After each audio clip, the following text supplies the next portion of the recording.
The commander-in-chief was mentally and physically up for the job. His predecessor, Joe Biden, did on a daily basis, and that will continue. Your predecessor, Karine Jean-Pierre, who presided over many novel press access restrictions, criticized the recent changes to the press pool made by your office. She said in an interview, quote, "What we're looking at is what North Korea is doing."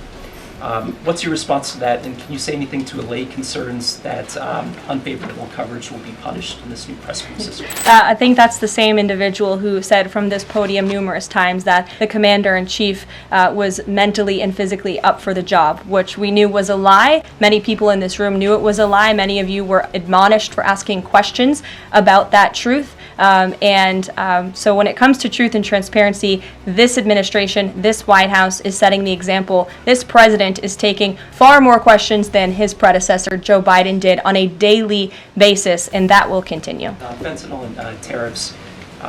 Fentanyl produced largely in China has killed 334,000 Americans over 5 years. According to CDC data, that's about 1 in every 1,000 Americans.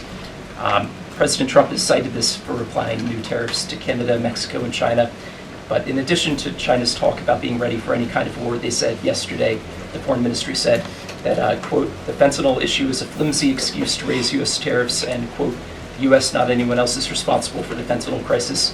So what's the response to China that the talk of fentanyl is just an excuse for tariffs, and what does that say about the resolution? Well, of course, the country that is getting very rich off of distributing this deadly poison to American citizens is going to say that. Again, the president knows where the American people stand on this issue. Fentanyl overdoses. Dasha brought up all of us campaigning all across the country. They talked about inflation. They also talked about the border, the illegal immigrants that we're pouring through, but also these deadly drugs. And again, the president keeps in mind those families every single day when he is making these tough decisions. But it's a necessary decision, and he's no longer going to allow the United States of America to be a dumping ground for illegal immigrants and for illegal drugs that are killing our nation's people. This is the #1 leading cause of death in our country, and there needs to be action taken to ensure that cannot continue.